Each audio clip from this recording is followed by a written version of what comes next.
नमस्कार, आप देख रहे हैं न्यूज 80 और मैं हूं आपके साथ शिवानी शर्मा। उत्तर प्रदेश की राजनीति, मौसम, किसान, अदालत और बड़ी प्रशासनिक खबरों के साथ हाजिर है आज की 15 फटाफट बड़ी खबरें। तो चलिए शुरू करते हैं आज का सुपरफास्ट बुलेटिन। आगरा में आयोजित ब्रिक्स इंडिया 2026 MSME फोरम में उत्तर प्रदेश ने खुद को देश की MSME राजधानी के रूप में प्रस्तुत किया। प्रदेश के MSME मंत्री भूपेंद्र सिंह चौधरी ने बताया कि राज्य में 96 लाख से अधिक MSME इकाइयां संचालित हैं, जो करीब 1.65 करोड़ लोगों को रोजगार दे रही हैं। वित्तीय वर्ष 2025 से 2026 में यूपी ने ब्रिक्स देशों के साथ $5.36 बिलियन का निर्यात किया।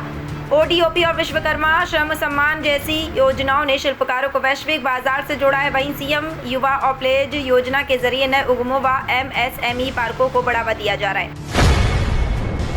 उत्तर प्रदेश में औद्योगिक निवेश को गति देने के लिए इन्वेस्ट यूपी ने ग्राउंड ब्रेकिंग सेरेमनी 5 की तैयारियां शुरू कर दी हैं। पहले 5 लाख करोड़ रुपए के निवेश लक्ष्य को मुख्यमंत्री के सिंगापुर और जापान दौरे के बाद बढ़ाकर 7.5 लाख करोड़ रुपए कर दिया गया है। निवेशकों को राज्य में बुनियादी ढांचा, हरित ऊर्जा, इलेक्ट्रॉनिक्स, मैन्युफैक्चरिंग, डिफेंस, एरोस्पेस, वस्त्र, पर्यटन और खाद्य प्रसंस्करण क्षेत्रों में हुए विकास से अवगत कराया जाएगा। GBC की तिथि अभी तय नहीं हुई है, लेकिन विधानसभा चुनाव से पहले सभी तैयारियां पूरी करने पर जोर दिया जा रहा है। उत्तर प्रदेश में जनगणना 2027 के प्रथम चरण के तहत मकान सूचीकरण एवं आवास जनगणना का कार्य 20 जून तक 100% पूरा कर लिया गया है। 22 मई से शुरू हुए इस अभियान में लगभग 5 लाख पर्यवेक्षकों ने भाग लिया। प्रदेश के 75 जिलों, 350 तहसीलों और 1.4 लाख गांवों सहित सभी प्रशासनिक इकाइयों ने ये कार्य सफलतापूर्वक संपन्न हुआ। डिजिटल जनगणना प्रक्रिया और स्वगणना सुविधा ने अभियान को गति दी। जनसंख्या गणना का दूसरा चरण 9 से 8 फरवरी 2027 तक होगा, जिसमें सामाजिक, आर्थिक, शैक्षिक, प्रवासन और जातिगत आंकड़े एकत्र किए जाएंगे। प्रधानमंत्री नरेंद्र मोदी पश्चिम बंगाल से प्रधानमंत्री किसान सम्मान निधि योजना की 23वीं किस्त जारी करेंगे। इससे उत्तर प्रदेश के 2.17 करोड़ से अधिक किसानों को लाभ मिलेगा और उनके खातों में DBT के माध्यम से 4,352.40 करोड़ रुपए सीधे हस्तांतरित किए जाएंगे। अब तक प्रदेश के किसानों को इस योजना के तहत 99,032.58 करोड़ रुपए मिल चुके हैं। नई किस्त जारी होने के बाद ये राशि बढ़कर 1.3 लाख करोड़ रुपए से अधिक हो जाएगी। लखनऊ में राष्ट्रीय पात्रता सह प्रवेश परीक्षा रविवार को 75 परीक्षा केंद्रों पर आयोजित की जाएगी। परीक्षा के सुचारू संचालन के लिए जिला प्रशासन ने सभी तैयारियां पूरी कर ली हैं। जिलाधिकारी विशाख जी ने प्रत्येक केंद्र पर ड्यूटी मजिस्ट्रेट नियुक्त कर उन्हें आयोग के निर्देशों का पालन सुनिश्चित करने के आदेश दिए हैं। सुरक्षा व्यवस्था के लिए पुलिस बल तैनात रहेगा। अभ्यर्थियों की सुविधा हेतु केंद्रों पर चिकित्सा सहायता, एम्बुलेंस और आवश्यक दवाओं की व्यवस्था भी की गई है। साथ ही निर्बाध बिजली आपूर्ति सुनिश्चित करने के लिए संबंधित अधिकारियों को विशेष निर्देश जारी किए गए हैं। उत्तर प्रदेश पुलिस भर्ती एवं पदोन्नति बोर्ड ने आरक्षी, नागरिक पुलिस एवं समकक्ष पदों की सीधी भर्ती 2025 परीक्षा की सभी 6 पालियों की प्रश्न पत्र और उत्तर कुंजी जारी कर दी। अभ्यर्थी बोर्ड की आधिकारिक वेबसाइट पर जाकर अपनी उत्तर कुंजी देख सकते हैं। 8, 9 और 10 जून 2026 को आयोजित परीक्षा के प्रश्नों या उत्तरों पर आपत्ति 20 जून से 23 जून 2026 की मध्यरात्रि तक ऑनलाइन दर्ज की जा सकती है। इसके लिए रोल नंबर, जन्मतिथि और प्रश्न पुस्तिका क्रमांक से लॉगिन करना होगा। एक प्रश्न पर केवल एक बार ही आपत्ति स्वीकार होगी। सुभाषपा प्रमुख ओम प्रकाश राजभर ने समाजवादी पार्टी और अखिलेश यादव पर तीखा हमला बोलते हुए दावा किया कि पार्टी के भीतर असंतोष बढ़ रहा है और कुछ सांसद टूट सकते हैं।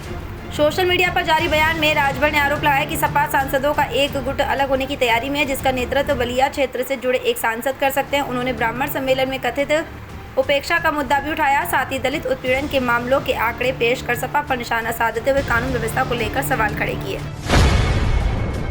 राम मंदिर चढ़ावा विवाद को लेकर उत्तर प्रदेश की राजनीति तेज हो गई है। अखिलेश यादव ने मुख्यमंत्री योगी आदित्यनाथ के अयोध्या दौरे और SIT जांच पर सवाल उठाते हुए सोशल मीडिया पर कई टिप्पणियां की। उन्होंने जांच की निष्पक्षता और दौरे के समय को लेकर संदेह जताया तथा मंदिर में चढ़ावे और बहुमूल्य वस्तुओं का पूरा हिसाब सार्वजनिक करने की मांग की। वहीं मुख्यमंत्री योगी ने कहा कि मामले की जांच SIT कर रही है और बिना सबूत बयानबाजी से बचना चाहिए। उन्होंने दोषियों के खिलाफ कार्रवाई का भरोसा भी दिलाया।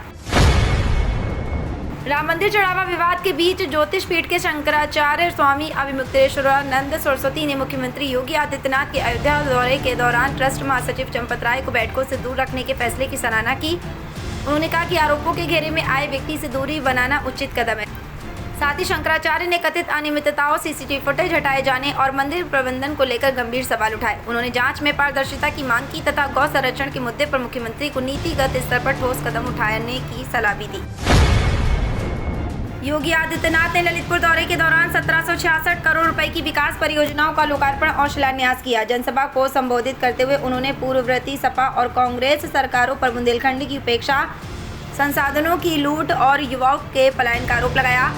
मुख्यमंत्री ने कहा कि ललितपुर अब विकास और नवाचार का केंद्र बन रहा है, जहां मेडिकल कॉलेज, अटल आवासीय विद्यालय और प्रदेश का पहला फार्मा पार्क स्थापित किया जा रहा है। उन्होंने दावा किया कि नई परियोजनाओं से हजारों युवाओं को रोजगार मिलेगा और क्षेत्र की तस्वीर बदलेगी। प्रदेश कांग्रेस अध्यक्ष अजय राय ने नीट पेपर लीक मामले को लेकर केंद्रीय शिक्षा मंत्री धर्मेंद्र प्रधान से इस्तीफे की मांग की। उन्होंने आरोप लगाया कि 2018, 2021, 2022 और 2026 की परीक्षाओं में भी गड़बड़ियां और पेपर लीक की घटनाएं हुई, लेकिन सरकार ने गंभीरता नहीं दिखाई। अजय राय ने कहा कि कांग्रेस युवाओं के साथ है और विपक्ष लगातार इस मुद्दे को उठा रहा है। उन्होंने यूपी में विभिन्न भर्ती परीक्षाओं में अनियमितताओं का भी आरोप लगाते हुए सरकार की जवाबदेही तय करने की मांग की। उत्तर प्रदेश लोक सेवा आयोग ने सहायक अभियोजन अधिकारी मुख्य परीक्षा 2026 का एडमिट कार्ड जारी कर दिया। प्रारंभिक परीक्षा में सफल अभ्यर्थी आयोग की वेबसाइट से OTR नंबर और जन्मतिथि दर्ज कर इसे डाउनलोड कर सकते हैं। मुख्य परीक्षा 28 से 30 जून 2026 तक विभिन्न केंद्रों पर आयोजित होगी। इसमें सामान्य हिंदी, अंग्रेजी, सामान्य ज्ञान, क्रिमिनल लॉ, साक्ष्य अधिनियम और अन्य विषयों में के 6 प्रश्न पत्र शामिल होंगे। परीक्षा कुल 500 अंकों की होगी और अंतिम चयन मुख्य परीक्षा व इंटरव्यू के अंकों के आधार पर किया जाएगा। उत्तर प्रदेश के उप मुख्यमंत्री केशव प्रसाद मौर्य ने दावा किया कि समाजवादी पार्टी का हाल भी तृणमूल कांग्रेस जैसा होगा और 2027 विधानसभा चुनाव में उसे बड़ी हार का सामना करना पड़ेगा। प्रयागराज में पार्टी कार्यकर्ताओं को संबोधित करते हुए उन्होंने कहा कि भाजपा सभी सीटों पर जीत के लक्ष्य के साथ आगे बढ़ रही है और 2017 का रिकॉर्ड भी तोड़ने का लक्ष्य है। उन्होंने सपा पर परिवारवाद और कमजोर संगठन का आरोप लगाया। साथ ही उन्होंने अयोध्या मामले की SIT जाँच का भी उल्लेख करते हुए सरकार की पारदर्शिता पर जोर दिया। राम मंदिर चढ़ावा विवाद में अयोध्या में दान सामग्री के हिसाब को लेकर सवाल उठ रहे हैं। Indian Boolean and jewellers association के नॉर्थ इंडिया हेड अनुराग रस्तोगी के अनुसार सराफा कारोबारियों ने लगभग 60 किलो चांदी दान दी थी, जिससे ईंटें और अन्य वस्तुएं बनाई गई। दान सामग्री 2020 में राम कचहरी में चंपत राय सहित ट्रस्ट अधिकारियों को सौंपी गई थी और रसीद भी जारी हुई थी। अब दावा है कि चांदी की ईंटें और दान में ही दी गई वस्तुएं मंदिर में दिखाई नहीं दे रही। श्रद्धालुओं ने पारदर्शी हिसाब की मांग की है। मामले की जाँच की मांग भी उठी।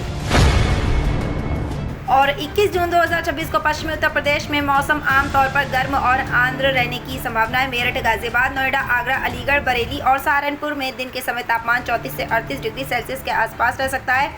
मौसम विभाग के अनुमान के अनुसार इस अवधि में आंशिक रूप से बादल छाए रहने और कुछ जिलों में हल्की से मध्यम बारिश होने की संभावना बन सकती है। उमस के कारण गर्मी अधिक महसूस होगी। शाम के समय कुछ क्षेत्रों में तेज हवाओं के साथ गरज चमक की स्थिति भी बन सकती है। लोगों को सतर्क रहने की सलाह दी जाती है। तो ये थी आज की 15 फटाफट खबरें। अगर आपको वीडियो पसंद आया तो वीडियो को लाइक, शेयर व कमेंट जरूर करें। धन्यवाद।